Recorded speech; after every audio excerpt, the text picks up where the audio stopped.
Good morning everyone. कैसे हैं आप सब? उम्मीद करता हूँ अच्छे ही होंगे। और मैं राजू राजस्थानी एक बार फिर से आपका मेरे चैनल पे स्वागत करता हूँ।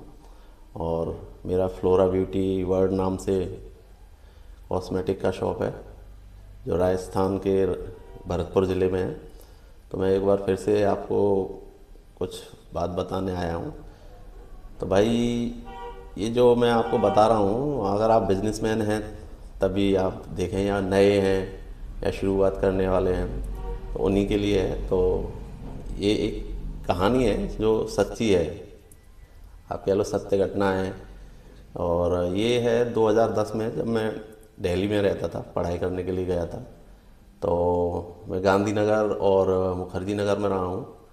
तो ये है बात गांधीनगर की, जब मैं रहता था तो वहाँ एक सैलून था, आसिफ नाम का लड़का उसे चलाता था। तो क्योंकि हम कहीं रहते हैं तो क्या है कि कंटिन्यू एक ही सैलून पे जाते हैं। तो वहाँ मेरी राजा भाई थे, उनसे मुलाकात होती थी, तो वो फ्रेंड बन गए थे। तो राजा भाई क्या करते थे, किराए की टैक्सी चलाते थे। किराए की टैक्सी चलाते थे, उनसे बातें होती थी।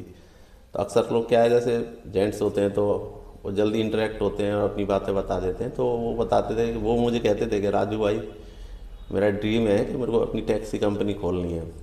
मैंने कहा अच्छा है।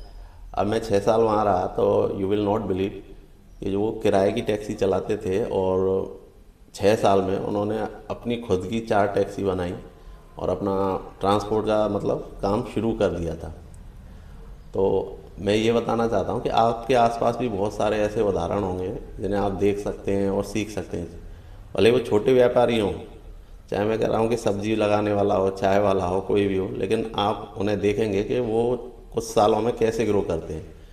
और इस बात को बताने का उद्देश्य यही है कि आप कोई भी बिजनेस शुरू करते हैं, छोटे स्तर से करते हैं, तो वो आपका जो माइंड सेट होता है ना, वो आपके बिजनेस का भविष्य निर्धारित कर देता है। अगर आप बिजनेस ये सोच के शुरू कर रहे हैं कि भाई ठीक है, मैं 30-40 हज़ार महीने कमाऊंगा, इसमें मेरा खर्चा, मेरे परिवार का खर्चा निकल जाएगा, तो बिज़नेस ग्रो करेगा, लेकिन उतना ग्रो करके उसी रेशियो पे उसकी जो ग्रो है ना वो रुक जाएगी। जैसे वो 30-40 हज़ार कमाने लगा तो आपको सेटिस्फेक्शन हो जाएगा और आप उससे फिर आगे मेहनत नहीं करेंगे। तो ये राजा भाई जैसी कहानियाँ आपके भी आसपास होती होंगी। आप देखना कि कुछ लोग ऐसे होते हैं जो एक बिज़नेस है वो छोटा है, कमा के दे रहा है, वो छोटा ही रह जाता है। और कुछ लोग ऐसे होते हैं कि बिज़नेस छोटा शुरू किया और वो आगे जाके बहुत बड़ा कर देते हैं उसको। तो आप नए व्यापारी हैं या बिज़नेस शुरू करने वाले हैं, तो पहले अपना माइंड सेट कर लें कि आपको बिज़नेस क्या करना है। और मैं तो कह रहा हूँ कि हमेशा बिग ड्रीम रखें, वो बड़ा सोचें, और बिज़नेस को बड़ा करना है तो बड़े ही माइंड सेट के साथ शुरू करें। ये आपके बिज़नेस को बहुत आगे ले जाएगा। और इसमें क्या है, ये यूनिवर्स का लॉ भी काम करता है। जैसे कहते हैं कि ब्रह्मांड में आप जैसी वाइफ भेजते हो वैसी ही वापस आती हैं। तो कोई भी बिज़नेस करना है आपको तो बड़ा सोच के करें। ये ना सोचें कि 10-20-30 हज़ार का इनकम हो जाएगा, चलो बहुत है। फिर वो बिज़नेस क्या है, आप मेहनत भी उसी हिसाब से करोगे और वो उतना ही ग्रो करके उतने पे ही रुक जाएगा। तो आप एक नए व्यापारी हैं तो अपने बिजनेस को क्या सीमाओं में मत बांधिए, उसकी लिमिट तय मत करिए कि मेरे को इतना करना है। बस ये सोचिए कि जितना हो सकता है मेरे को इसको आगे ले जाना है।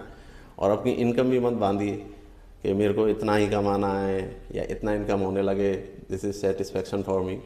तो व्यापार करिए और खुल के करिए और बड़ा सोच के करिए। भले ही शुरुआत में छोटा कर रहे हैं, लेकिन सोच हमेशा बड़ी रखिए।